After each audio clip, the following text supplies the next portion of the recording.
Hey, I would like to introduce Denny Sargent, who has written a couple of books on werewolves. He's written the book Werewolf Magic and Werewolf Pack Magic. Would you like to tell us a little bit about yourself and about your books, and then go right on into your workshop? Sure. Yeah, I've been writing occult and strange books my whole life, so I've got I don't know maybe 15 books out. I have another one that just came out on tantra because I'm an initiated tantric from 1980.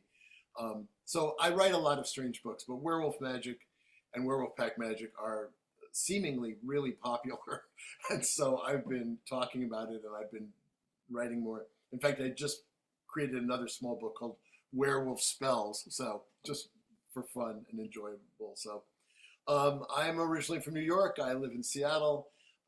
I'm a big fan of wolves, obviously, but without getting too deeply into it. Long ago, I had a really horrendous part of my life. Everything fell apart. I lost my job. I lost everything. And I meditate every night, and a wolf spirit showed up. I know it sounds ridiculous, but it's what happened. Especially I was chanting, I was chanting like tantric stuff. And after a while, I realized that this wolf wasn't going to disappear. I thought it was something, I thought it was hallucination or something. And I finally looked at it while I was meditating and said, you know, what are you doing here? Like, who are you? What is this? Why are you in my head? And it just cocked its head and it said, you've been calling me. You're in desperate straits. You're losing your mind. And I'm calling. I felt your call and I'm here to help you. And I said, I don't. I realized, okay, I'm about ready to have a mental breakdown and a physical breakdown. I was semi-suicidal. It was a really bad time in my life. And I said, okay, well, all right, fine. I got nothing. So what do you want me to do? It said, I want you to go out into the woods because I lived right next to 70 acres of woods. I want you to go out into the woods, rip off your clothes, and let your animal out. And it gave me some more, sort of visions about what I should do. And I went and did it. And I had an extremely intense cathartic experience and came out of it like, wow, I feel 100% better. So that's where Werewolf Magic was not a book I planned to write. Neither was Pack Magic, but I went to PantheaCon with friends, and they forced me to bring a proposal, and I ran into the Llewellyn acquisitions editor, and I said, well, here's some other things I'm interested in doing, and she just grabbed Werewolf Magic. She goes, we want this, and I thought it was nuts. I still think it's nuts, but anyway, that's where Werewolf Magic and Werewolf Pack Magic came from, and I have a whole lot more to say. But next thing I want to talk about though is I started researching this whole werewolf thing, thinking I was out of my mind, and I found an astounding amount of historical truth that there have been werewolf cults from prehistory, and that's what I'm going to talk about today.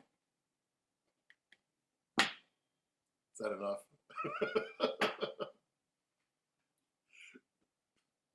I'm ready to roll whenever you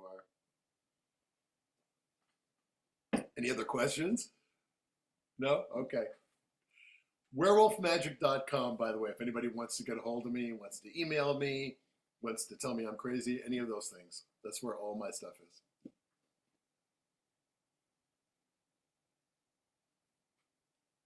Okay. Am I ready to go? Should I go? All right. I'm going to start by putting some stuff up. All right, everybody. I am super happy to be here. Thank you, Mel, for inviting me. And by the way, Mel has an awesome werewolf book, which I've been telling everybody about. So these are my two books, just so you can see. This is my email. I'm actually laying it right out there.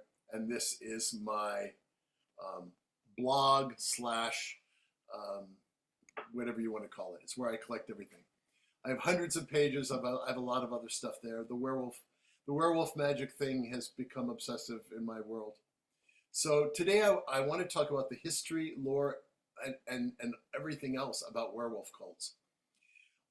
Before you think, okay, this guy's completely nuts. I'm pretty much completely nuts, but I do have a master's degree in ancient history and intercultural communications from Western Washington University. I'm not completely flaky. I'm only half flaky. And I loved this story, this weird story that I lost my mind and I lost everything. I lost my job. I lost everything.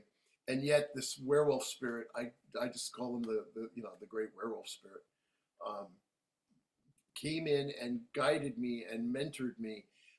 I know it sounds insane, but um, this experience has led me into accepting and understanding and reading a lot about animism, because now I'm deeply this wolf spirit got me into spirits and working with nature spirits, and that's the next book I'm going to be doing. Called I've it's being edited now. It's called Feral Magic.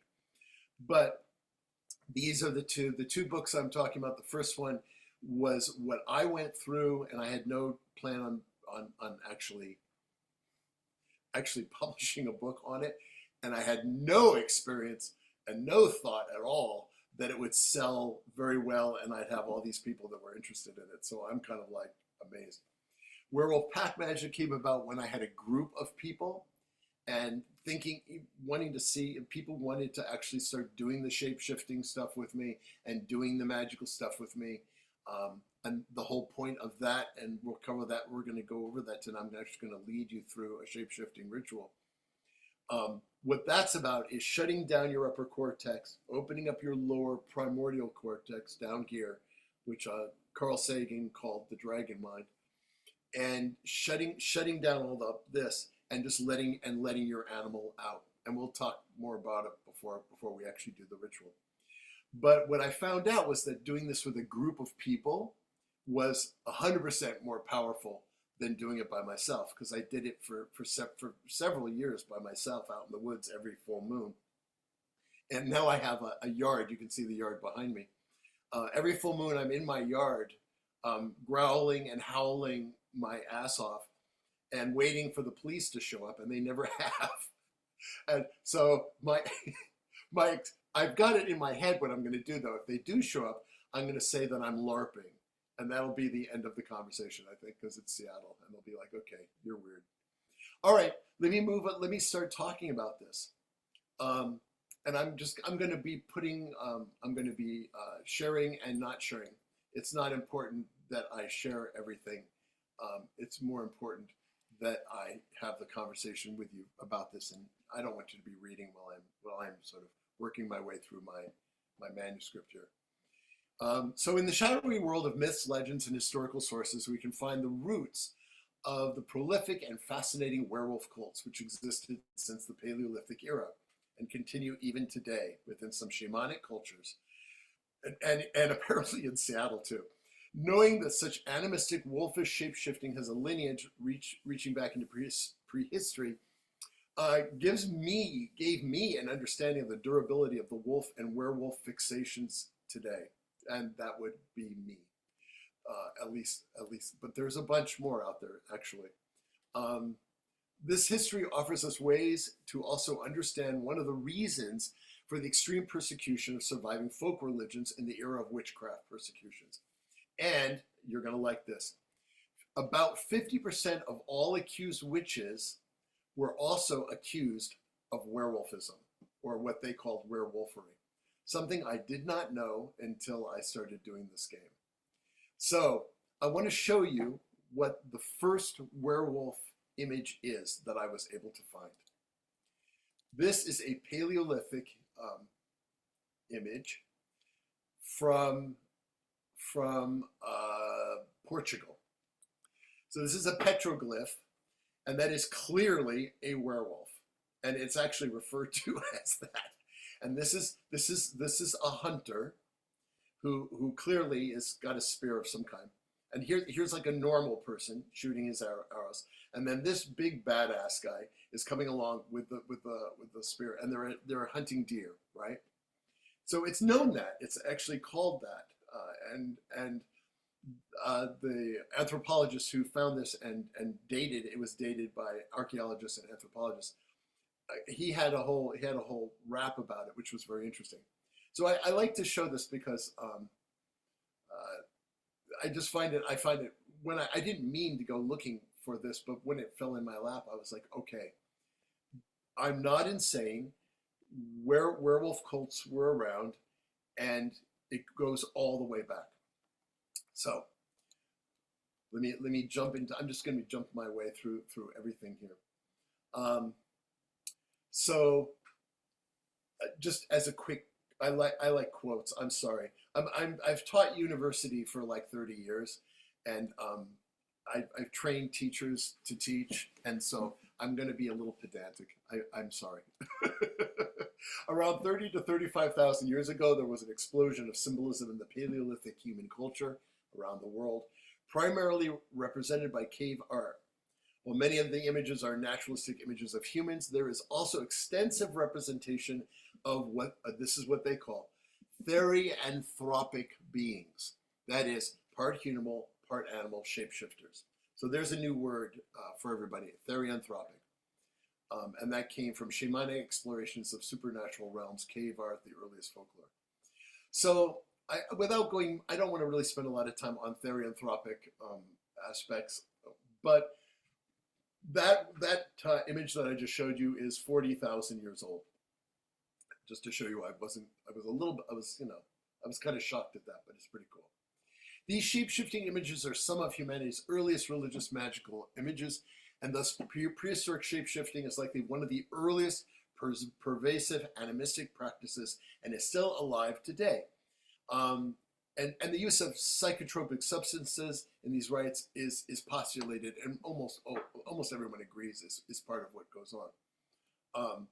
So a neuropsychological ethnographic evidence that I have, this is a quote, I have adduced strongly suggests that these subterranean images we have, in these subterranean images we have an ancient and unusually explicit expression of a complex shamanic experience that is informed by altered states of consciousness. I want to add a little bit to that. I have hung out with three different groups of shamans. I am not a shaman. I don't think basically almost anyone around here is a shaman. I've hung out with real shamans, and most shamans, just to set this straight, when I use the term, I'm talking about people who are in tribal cultures and who entered the realm of becoming shamans when they were usually 3, 4, 5 years old, when the spirits started talking to them. So I hung out with Siberian shamans called the Nani-Doro people who lived way out in the middle of Siberia. They came to Seattle. A friend of mine was bringing them here. They are also called the Olchi tribe. And I got to meet them and hang out with them and was very interested and actually interviewed them. And if anybody wants to know more about them, I just posted my interview that used to be in Pangaea magazine many years ago with the Nani-Doro and about shapeshifting and about shamanism. I also knew shamans. I met shamans in central Guatemala in the rainforest. I was exploring temples and whatnot, and it turned out our guide was a shaman, and then he took me, and I got to hang out with about a dozen other shamans who were they were speaking. They spoke Mayan, and then I could go on, and then there was another group that I met in Oaxaca in central Mexico, who were working with deer spirits. So I am not a shaman, but I have learned from the shamanic stuff. I do not claim werewolf magic is a shamanic technique because it's not. I didn't grow up being a shaman and doing all these things, but it is absolutely an animistic magical. I like to think of it as like animistic witchcraft in a way, but anyway. So let's talk about wolf power spirits and shapeshifting. So one of the fewest animistic cultures today is Shinto, and I lived in Japan for 4 years. And I studied Shinto, and at first I was just interested in it, and then I actually went to Kokagakuin University and studied it.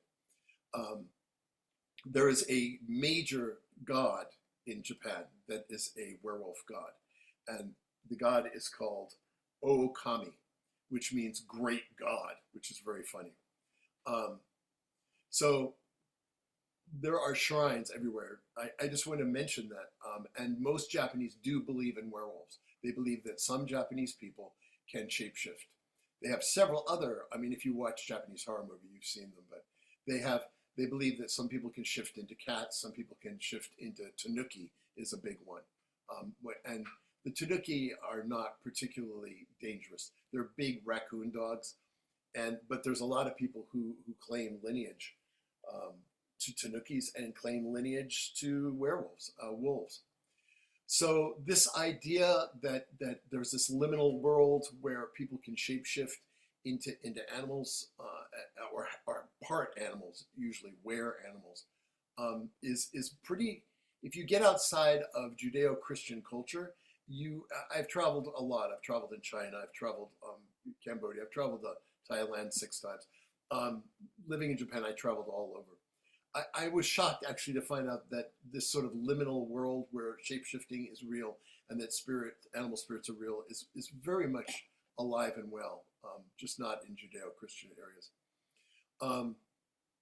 There's a lot of places where that wolves are cited as divine ancestors of entire tribes.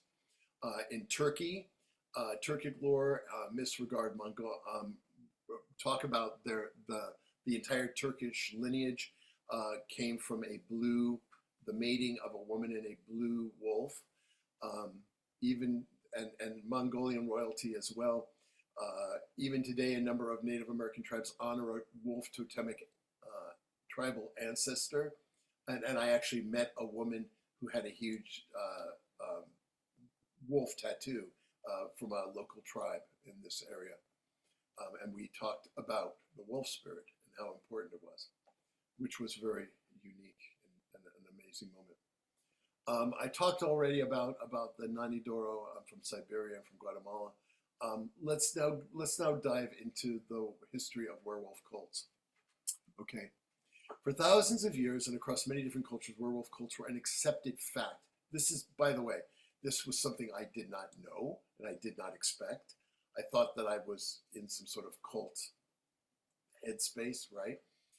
But in fact, when I started, because I'm a historian, I was like, well, how come I never encountered how come I never encountered these werewolf cults? Well, because I wasn't looking at the right place.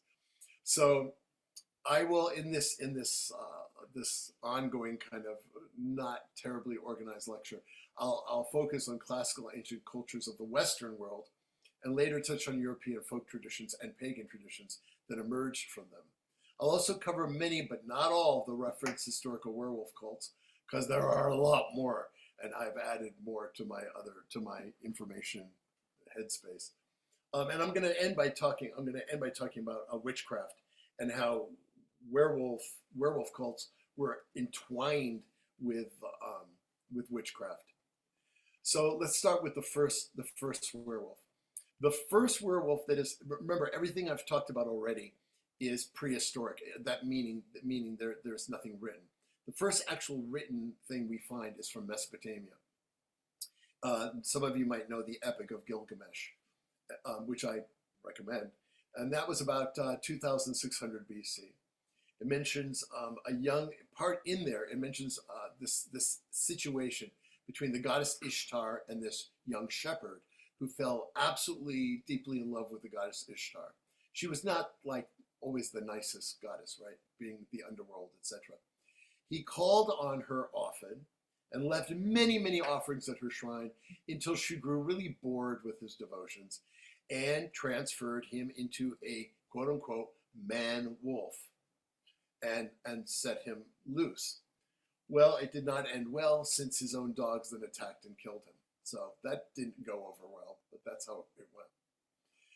The one, if you go on YouTube, well, if you go on YouTube, actually, you'll find my video called An Introduction to Werewolf Magic, which I highly recommend, because why not? I put it up there. And it's a little bit, it's long, it's fairly a little bit long, but I basically give a lot more info, and you get to see my backyard, which is fun. But when you look at the other YouTube videos, they almost always start at this. They start at the cults of Mount Lycaon, prehistoric, pre-Hellenistic Greece. So I'm going to just show you. This is like a classic image of it, so I can tell it to you so you understand. And it's kind of nifty to have an image of it. So the way it worked was there was a mountain called, and there still is, a mountain called Mount Lycaon in the middle of Arcady. And it at the very top of it is a huge temple complex that they think is over 50,000 years old. And it was famously the temple of a werewolf cult, a cult dedicated to the great wolf spirit, and the people who lived there and the priests who lived there were called werewolves in ancient Greek. And there was probably some cannibalism involved. In fact, they're still digging. I'm following this. They're still digging down and finding all kinds of things.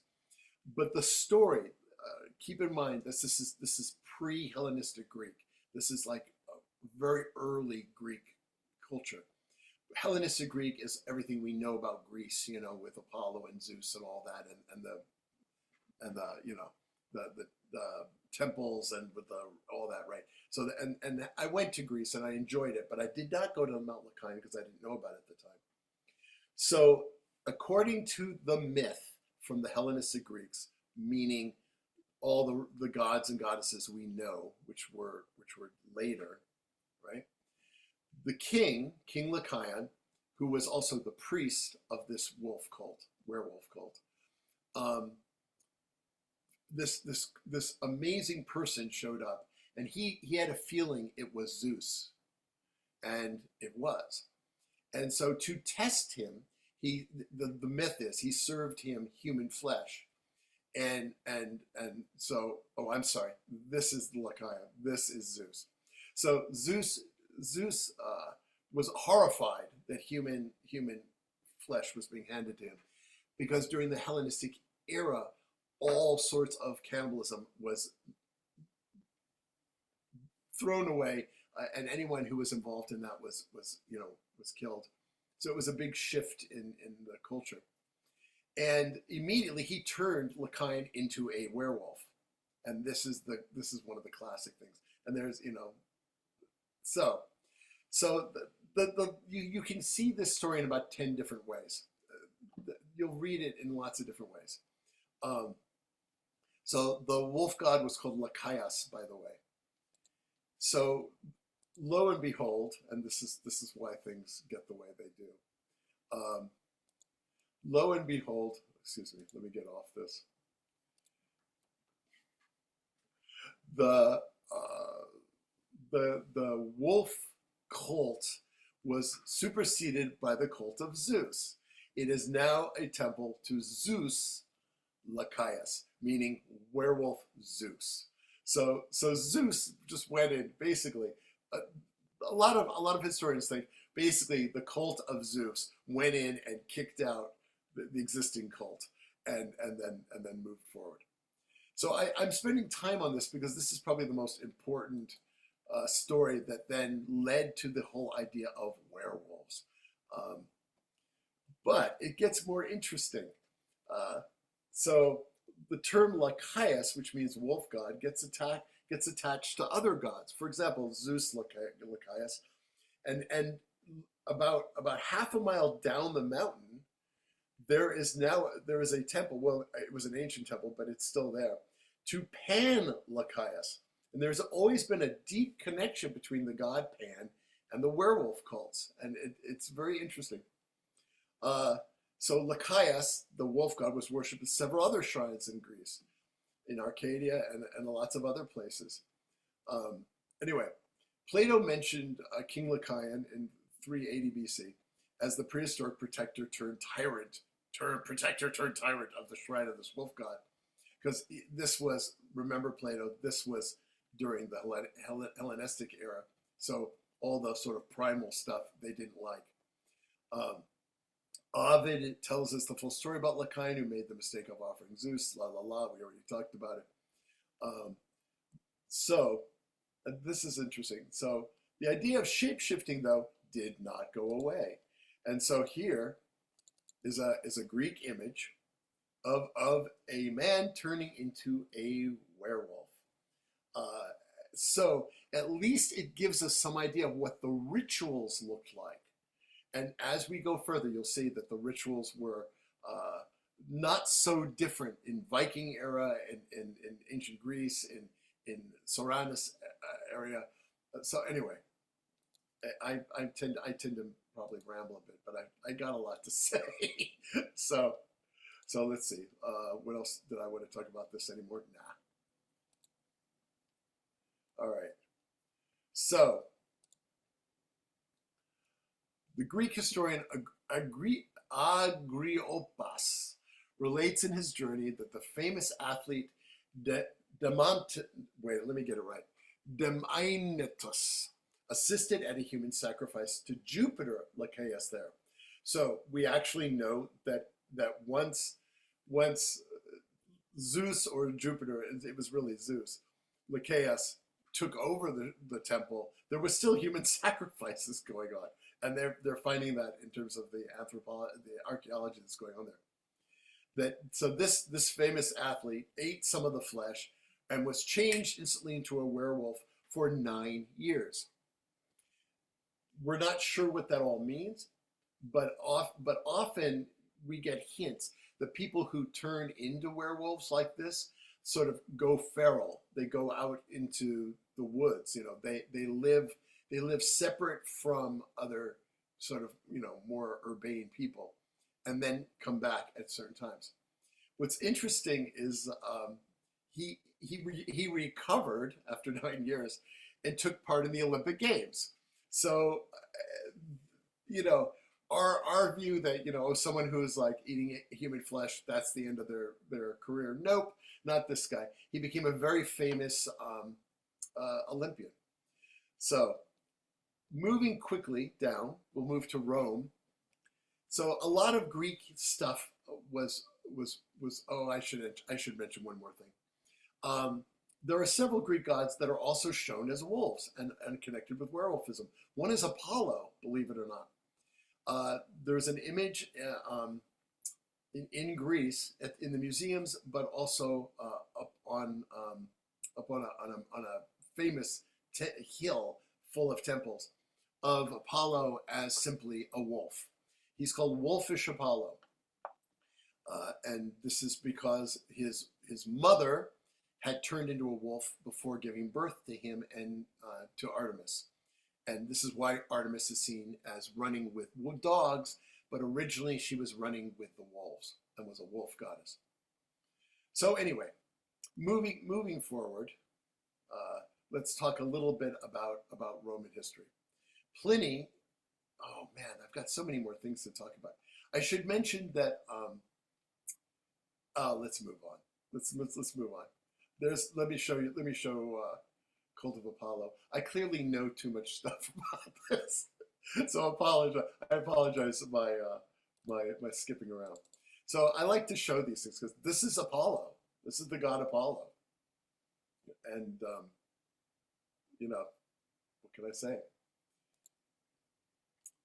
So the cult of wolfish Apollo, or Lycaeus, spread to many parts of Greece. It was centered in the Corinthian isthmus, and especially at Argos. So, famous statues of Wolf Apollo were also erected at Delphi and at his temple in Athens. Let's talk a little bit about Scythia. The well-known Greek historian Herodotus took werewolf cult seriously, and in his travels in 425 BC, he wrote about the Nuri. The Nuri were a nomadic tribe in Scythia, which nowadays is part of Russia. He recounts, quote unquote, how the entire tribe changed into werewolves for set periods of time each year. The entire tribe. Here we have not just a small werewolf cult centered in a temple, but a whole clan that turns into werewolves. In the historical ancient werewolf world, such whole tribe shape-shifting is not unheard of. And you'll see, I'm going to talk about Celtic werewolf cults, like the Osiri, who also, the entire tribe would turn into werewolves for like 2 weeks or something like that. Even today, the Osiri people love werewolves and say, yeah, no, we're werewolves. I'll cut more. I got lots to say. Anyway, let me just sort of show you this because I think it's really kind of cool. Um,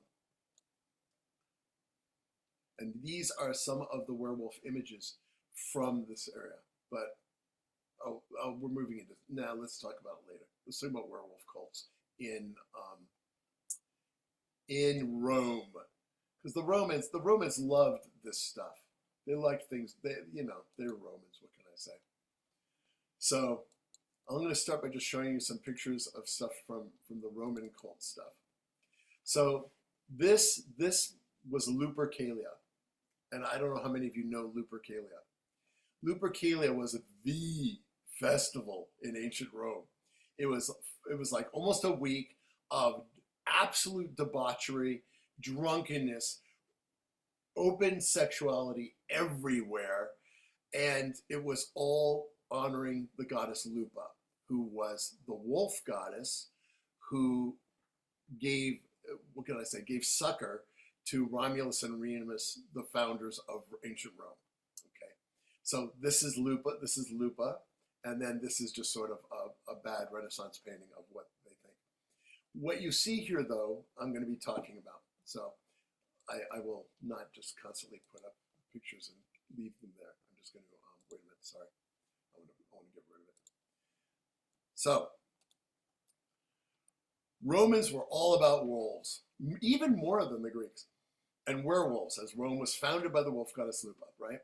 Roman culture is likely where much of the werewolf lore that spread into Europe originated from, but it came from Greece into Rome. A lot of the Greek magic, witchcraft, ritual work, everything came from the Greeks down in. But remember, the Greeks were also funneling that from all different cultures. There were people from all over the world in ancient Greece. Werewolves were famous in Rome, and historian Petronius relates a personal story. I love this story. About a Roman soldier, who agreed to accompany him to Capua at night for protection. So this is we're in ancient Rome now, right? But there were thieves everywhere. So along the way, so Petronius and this soldier were with horses, were going along, and he had a bunch of money, and he was doing business. They began to converse, and all of a sudden, the guy looks up and starts conversing with the stars. Then suddenly stopped, and Petronius is like, "What's going on?" And he stripped and turned into a wolf and ran off, leaving poor Petronius shocked and alone. Unsure what to do next, he kept going until he came to a farmhouse where he didn't want to get robbed, and he knocked on the door, and there was some sort of kerfuffle going on, and he didn't know, he wasn't sure what's going on, but he said, "Excuse me, my guard ran away, and can I spend the night here? I'll pay you." And the farmer said, "Sure, come on in." And he said, "Ignore all the craziness. We've had something really weird happen. A wolf just attacked the sheep, and we drove it off. In fact, I stabbed it in the arm with my sword, with my spear." Okay, so Petronius, goes to Capua, does his business, comes back, and during the day comes back to Rome, and he's really mad, and he goes to find the soldier, and he knocks on his door, and he barges in. It was like, "Hey, why did you leave me alone?" Well, the guy's in bed with a wound to his arm. He's been stabbed in the arm. And Petronius, now remember, this is ancient Rome, and he was like, "Oh, I got it. You were the wolf," right? So he visited the home, etc. And then he said, what's his line? I quote unquote, "I saw at once that he was a man who could change his skin, and never again could I eat bread with him." So the Roman term for a shapeshifter, especially a werewolf, is versipellis. And basically, everyone in Rome believed that there were people in Rome who were versipelli. So the idea that there were werewolves walking around Rome was just a normal thing. The wolf cults of Italy present the appearance of a religious survival from a remote time. In the realm of magic, augury, and popular superstition, the wolf was more conspicuous and more highly venerated in Italy than any other animal. This is a quote from Alberta Franklin. So Lupercalia, we'll talk about the mother of all werewolf festivals because it's really fun and light, and there was so much great sex. So we all know about Romulus and Remus. I've already talked a little bit about it. I mentioned Lupa, and then thus it's Lupercalia. And so the way it worked was, well, let me talk about, there was a very ancient god called Faunus, who is the Roman Pan. So again, Pan keeps showing up, sort of tag teaming with the wolf gods. And so the Lupercalia, the main god of Lupercalia was Faunus. The priests were called Luperci, or man-wolves, that is, etc. So basically, this festival was a debauch for several days with a focus on overt sexuality, fertility, and rampant drinking, with werewolf priests howling and running them up, whipping unclad women, and I assume men as well, who wanted fertility, or they just wanted to be more sexually wound up, I guess. Apparently, everything in Rome shut down for like a week, and much to the heart of the conservative Romans. The higher level Romans did not have anything to do with this. This was totally a hoi polloi kind of thing. The final ironic end of this ancient festival came with the conquest of Christianity. And this is rather funny. However, so popular was the festival that even though the church took over Rome and tried to end this festival, they couldn't. People just did it anyway. As with many pagan festivals, the church did the next best thing. It co-opted it. In 1494, Pope Gelasius I ironically made Lupercalia the festival of the purification of the Virgin Mary, which I still think is the funniest thing ever. It did not stick, okay? So yeah, so the Pope made it like overshadowed it really with Saint Valentine, which is why we have St. Valentine's Day in February. So you can thank werewolf gods and absolute debauchery for this lovely thing we have. The werewolf cult of Soranus and Dispater. Talk about them just briefly. This was in the Sabine area, the northern part of Italy that was really not Roman. It was its own thing. So the god Soranus of Mount Soracte was worshipped by a werewolf cult that was quite famous even into the Christian era. Their wolf cult rituals included fire walking by man-wolf priests. Very unusual. I have not seen it anywhere else, that this fire walking werewolf cult was very, very popular, and thousands of people would come to see this. So as many classical werewolf cults did, they worked with a chthonic or underworld aspect of their wolf god. The site of this cult, Mount Soracte, it was a volcano. It's still an active volcano. It was wolf-shaped, and the god Soranus was associated with volcanic fire and poisonous vapors. He was considered a chthonic or underworld death god as well, sometimes syncretized with the Roman underworld god Dispater. The werewolf cult priests were called Hirpi Sorani, Hirpi being the Sabine name for wolves. Therefore, they were basically werewolf or human wolves. The cult was formed when a pack of wolves stole the meat offerings to the god Soranus off the temple altar. So a bunch of wolves went into the temple, stole the meat offerings, and ran off. The priests chased them into a volcanic cave. The fumes there killed them, but spared the wolves, because the wolves, I guess, were down lower, and the vapors didn't do it. Afterwards, a strange disease erupted, and when the priests sought oracles from their god, they were told point blank that they needed to turn into wolves, that they were at fault, that the wolves were avatars of this god. And so they had to go through shapeshifting, and apparently the god told them how to do this. And if they did this and took on the persona and the shapeshift of wolves, the plague would end, and it did. So from then on, they did this festival, the Firewalking Festival, and apparently they still do it. I looked it up and I was like, oh my God, they still do this Firewalking Festival at this werewolf temple. Go team! Okay, so I was so happy. I am clearly out of my mind. So Ares and Mars were also involved with werewolf cults. It's worth noting that the man-wolf cult was also prevalent in several warrior priesthoods and martial brotherhoods, such as those of Ares and Mars, to whom wolves were sacred.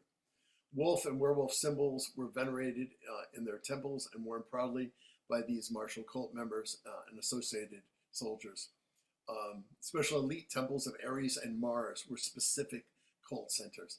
The Roman historian Livy tells us of a statue of Mars on the Appian Way with the images of wolves. Horace talks about the let me get it right. Martialis lupus, the iconic warrior wolf symbol. The Roman soldiers carried statues of the divine wolf into battle, referred to themselves as wolves of Mars, and the appearance of the wolf of Mars, standard or symbol, was a sign that Roman victory was to come. I'd like to mention too that there seems there's more and more historical stuff coming out about wolf groups that were gay, that were men that were working together, that were often warriors and worked together, and around this sort of idea of the wolf spirit. In fact, I found out something that is not part of this, and I'll just mention it to you briefly. I'm finding pieces. I'm going all the way into pre-Indo-European now, and I can't find. I wrote it down somewhere and I can't find it. But there were groups of young men with some older men who guided them that came down out of the sort of Persian plateau. We're talking pre-Indo-European. This is tens of thousands of years ago. But they're finding now some information about them. And there was a pre-Indo-European word they finally translated, and it basically means werewolf cult. And they were warriors and came in these groups. So I just wanted to mention, like this there is a for anybody who's bisexual or gay, there's a long history of werewolfism and this. So, all right, let's talk about the Vikings, because we need to talk about the Vikings. How can we not talk about the Vikings?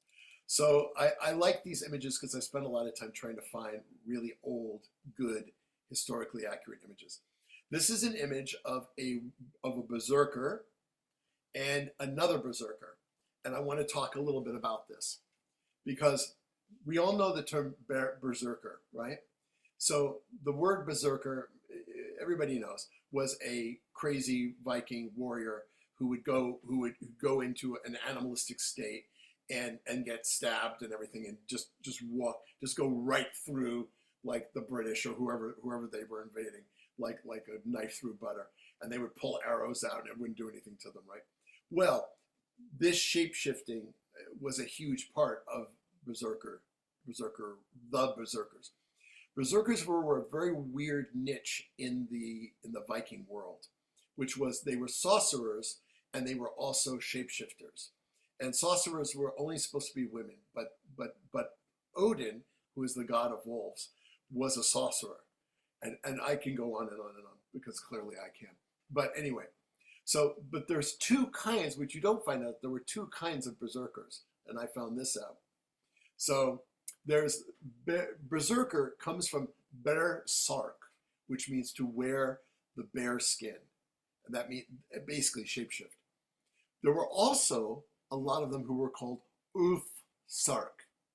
They were werewolf berserkers, and they were considered the badass ones. I don't know how many of you have seen The Northman, the movie The Northman. If you have not seen this movie, first of all, it's a fantastic movie. It's really a well-done movie. But my friends made me sit down and watch it. And there is a scene where where the initiates go down into a cave, and there's this shaman, and they're eating mushrooms and God knows what else, and they go through this incredible ritual to let the spirit, either the wolf spirit or the bear spirit, enter them, and they do this incredible shape-shifting thing, similar to what I'm going to show tonight, which is, it's not shape-shifting, it's just the spirit possesses them, and they go through a major change, and then the next scene is they're just like wiping out, you know, half of England. So this is a stone from some sort of Norse temple, and it's been identified that these are both berserkers, and there's an Ulfsark. So I was so happy, because trying to dig up this stuff is like impossible. I went deep into it. I was like, what? There's werewolf. How come they don't talk about that? Anyway, so moving on. Oh, I could keep going. There's so much more to talk about. And I don't have as much time as I would like. Wolves and werewolves were everywhere in what is now Germany and Scandinavia, as well as Saxon England, where Odin, or Wotan, the god of shapeshifters and wolves, was worshipped. The werewolf and other shapeshifting cults of the Eggi and Hammer, or those not of one skin, or shape changers, was accepted and prevalent in Norse culture. Such shapeshifters were Seidr, S-E-I-D-R, Seidr, or sorcerers, or Seidr-assisted warriors, who the sagas say could change to man-beasts, most commonly wolf-men or bear-men. Okay, I already talked about this stuff, so I don't have to talk much about that. Since I'm talking to a gay community, there's a term, werebears. Werebears were a thing, and they're called Hamas. Romping about the countryside in shape-shifted wolf form was Hamfor, but the werebears are called Hamas, or Skipa Homam. So just so you know, that I'm sure they're still around now, of course. This term can be used. Odin, whose name can be translated into master of ecstasy, was a patron of shapeshifters. We can go on. He wore wolf skin, had two ferocious wolf spirit familiars, Geri and Freki, which meant ravenous and greedy. By the way, the Valkyries, who would come down and bring the warrior dead up to Valhalla, rode wolves. Most people don't realize that, and they don't see those pictures. There's so much more I can talk about the Ulfsark, and the Ulfhednir, or wolf-coated men. But my time is limited, so I don't want to keep going. I have a lot more to talk about. By the way, this entire presentation I'm doing is on my website, werewolfmagic.com. If you want to really read all the minutiae and everything. So it's one of the most interesting things, and I want to mention it because this is going to play a role as we move further into witchcraft. That if you read, we luckily have some of the documents. You know, we have some of the stuff from the Norse because they hid it all in Iceland. And one of the things we found out is that let me find it again.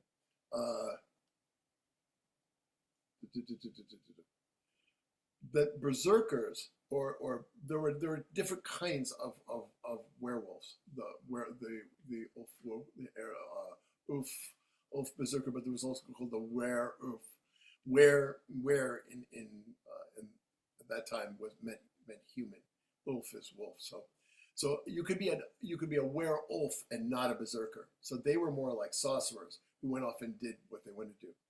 The hero Harald Harfagner is mentioned in the sagas, and that's where we get most of our information, as being in wolfskin and being being part of a band of wolfish, wolf-coated men.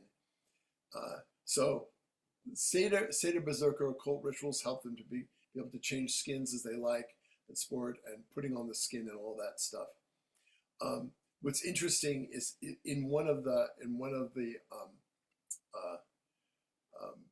documents that I have, they talked about this that these people took off they were wolves. This guy is watching these people thinking about robbing them, and he sees them go into a cabin, or I'm sorry, he sees two wolves go into the cabin. Then he looks through the window and he sees them turning back into human by taking off their wolf skins and hanging them up. The guy then, they fell asleep. He snuck in and he stole them and put it on and was stuck as a wolf for several years until finally he hunted down these sorcerers who were furious, of course, and they taught him how to come back to being human again. So there's all kinds of stories. There's a ton of them in the different sagas. So just so you know. Let's talk about Celtic werewolves.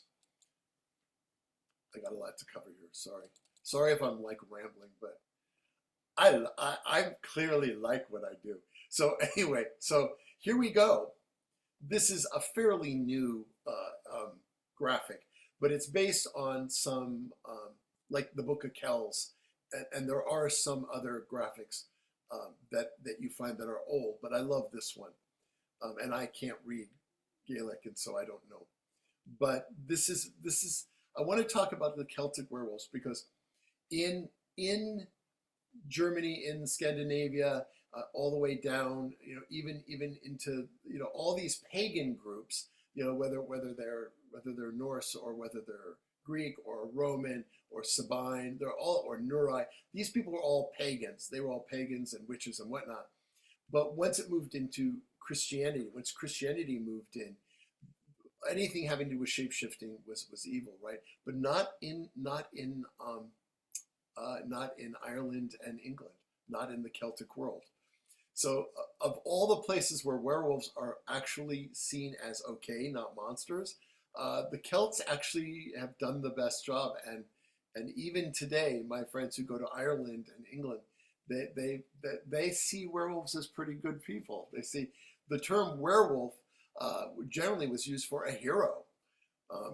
And so anyway, wolves and werewolves, let me cut this out. There's no reason for you to see what I'm like reading off of. Wolves and werewolves were often seen in a very positive light in the Celtic world. They still are, which I didn't know.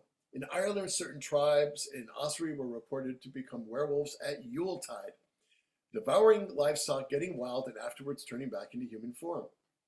Other Irish tribes claimed their ancestors were wolves and often prayed to wolf spirits and wolf gods for helping and healing. I have been told there are still places in Ireland where they do call upon the wolf spirit for help. One Celtic werewolf tribe was said to change into werewolves every 7th year, and this seemed to have been a ritualistic shapeshifting, just like the Nuri, just like the Sabine, just like all these cults. So this is, by this point, I'm starting to realize these werewolf cults were very similar, even though they probably had nothing to do with each other. That people would go into these shape-shifting things in groups, sometimes entire tribes of people. And once I started doing pack magic with a group of people, I understood why. Because when you're doing shape-shifting with other people, it's much easier to go into a deep trance state. It's much easier to move in and out of that state, and it's much deeper and more intense. So there's something about a group all going, that brings it, that lets your animal out and shuts down your upper cortex. This is my thought, as wacky as it sounds. So druids were able to shapeshift into wolves as well, as part of their sorcerous work. And even in Mercia, and I don't know if you guys know, Mercia was a part of England in the 10th century, long after Christianity had come. So this is after the Romans had left, after Christianity had come. There were still pockets of druids, right, before they were obliterated. There was a revival in the teaching of pagan learning led by two archdruids. One took the name werewolf, and the name spirit wolf was given to those who opposed Christianity. And I find this just hilarious. So if you were a pagan and you didn't kowtow to the church, you were a spirit wolf.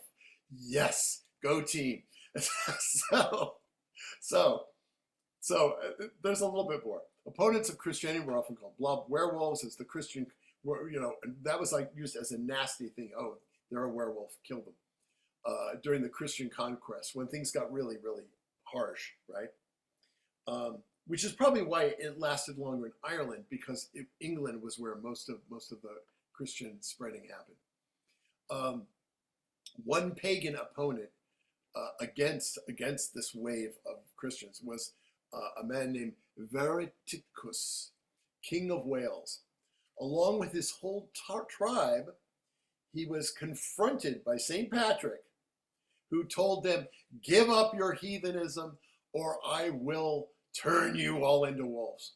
And lo and behold, they told him to piss off, and he turned them into wolves. So that's as far as it goes. And then I'm reading, I'm like, well, then what happened? And all I could write is the clan is still around, so I guess it didn't upset them very much. That was my go-to. Wolves were often connected to royalty in the Celtic world, and the famous High King Cormac Mac Airt, I'm not pronouncing these things right, was supposedly reared by a she-wolf. In many Irish and Welsh myths, the wolf is very often a helper and a guide. And in Scotland, even today in Scotland, and you can look this up on YouTube, there are werewolves called wolvers, W-U-L-V-E-R, wolvers.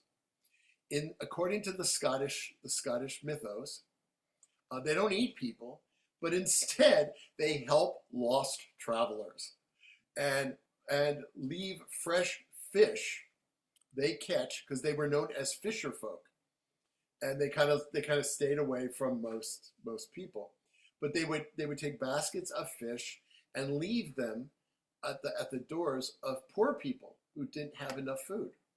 They're really nice werewolves.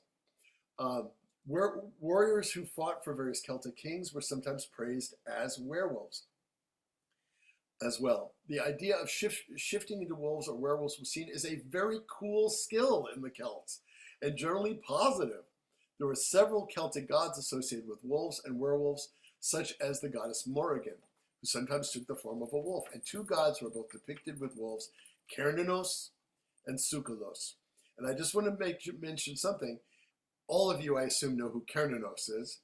The fact that the horn god of the forest, Cernunnos, and the god Pan and the god Faunus were all interconnected says a lot. And I'll just leave it right there, because, by the way, I wrote a book on Pan called The Book of the Horned One. So I've got skin in this game. Anyway, well, somebody's skin. I've got fur in this game. All right, so let's talk about witchcraft, okay? Because I'm running out of time. Witchcraft and the witch cults in medieval Europe. All right. What was called witchcraft in early Christian Europe was, after 1400, often identified as Satanism by the clergy of the new religion. It was often linked with werewolves and shapeshifting, all said by the church to be work of demons. From historical records and research of the survival of pagan traditions pagan traditions and lore, we know there were certainly some festivals and folklores that continued the old ways, with werewolfery as part. I love that word so much. It's a real word, by the way. Even though Google keeps saying it's not real, you can look it up. So let me show you some. Well, actually, let me talk a little bit more, and then I'm going to show you a picture. Pagan survivals in newly Christianized Europe left few, if any, variable records, but we do have the records of the Christian conquerors who suppressed surviving pagan religious traditions. So I spent a lot of time looking at all the witchcraft trial documents. And let me tell you, that was a depressing thing to do. But I found a lot of important info there. And that's why I'm referencing it. So where was I? I was getting all angry at the church. So pagan shape-shifting, wolf festivals, and werewolf cults were sort of part of the underground pagan world. And I have so much more I can show you. That there were these festivals where all the Christians would lock themselves up in the middle of winter in their homes and bolt the door. And there was a hidden cult of people who were werewolf fans, and they would shape shift into werewolves and run amok and break into the tavern and drink all the beer. I'm not making this up. And then comes dawn, they all went back to their homes, and nobody knew who the werewolves were or weren't, and that became part of the paranoia, right? So let me skip a little bit here. I already talked about the horrific documents. Many of these documents do indeed indicate the survival of some pre-Christian magical traditions, probably from Rome, from Greece, from the Vikings, all mixed together along with indigenous, say, German or British or other kinds. Oh, also up, yeah. So all these things got mixed up, right? In as Christianity moved in, the people who were witches, who were wise women, who were healers, they were more and more crushed. But it was right around 1400, 1500s that they decided, because they all believed in werewolves. All the Christians believed in werewolves. All the priests and all the bishops believed werewolves were real. They believed in shapeshifting, but they didn't connect it with the devil until about 1500, when one bishop claimed that if people were involved in shapeshifting, it was because of Satan. Because how else could someone? Clearly, God wasn't helping them turn into wolves, so it had to be Satan.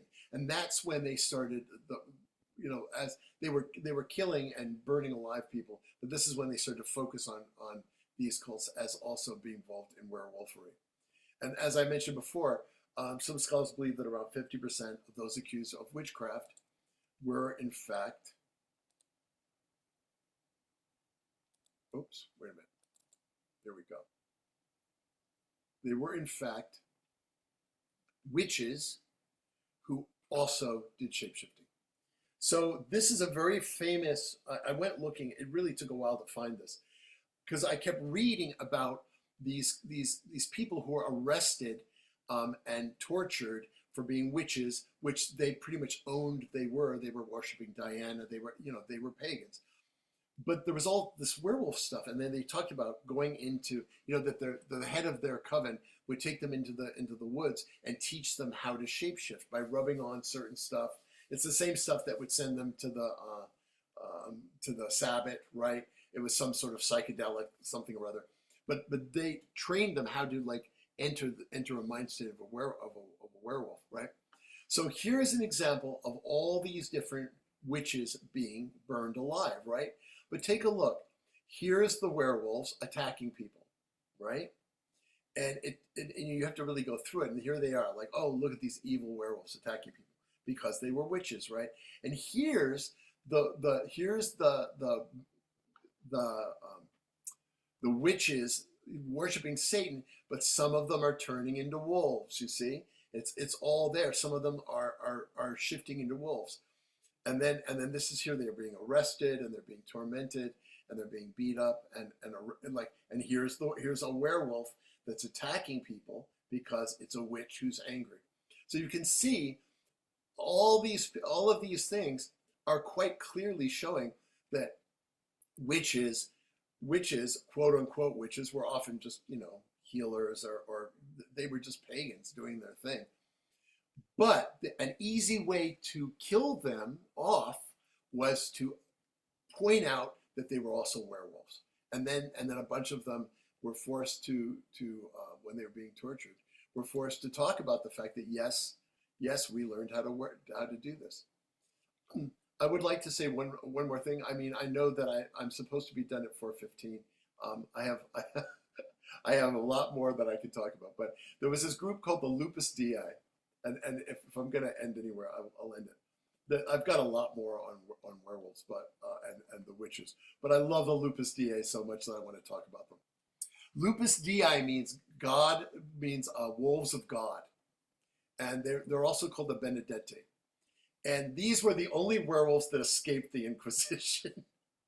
So these people were arrested because they claimed that they went into deep trance states and left their body to fight evil and the devil and bad witches in the form of wolves that they shapeshifted into wolves, and they were the wolves of God. Like their attitude was that hey, we're working for God. Like you can't do anything to us. And there was a man named Feast who was the leader, and he stood up during their trial.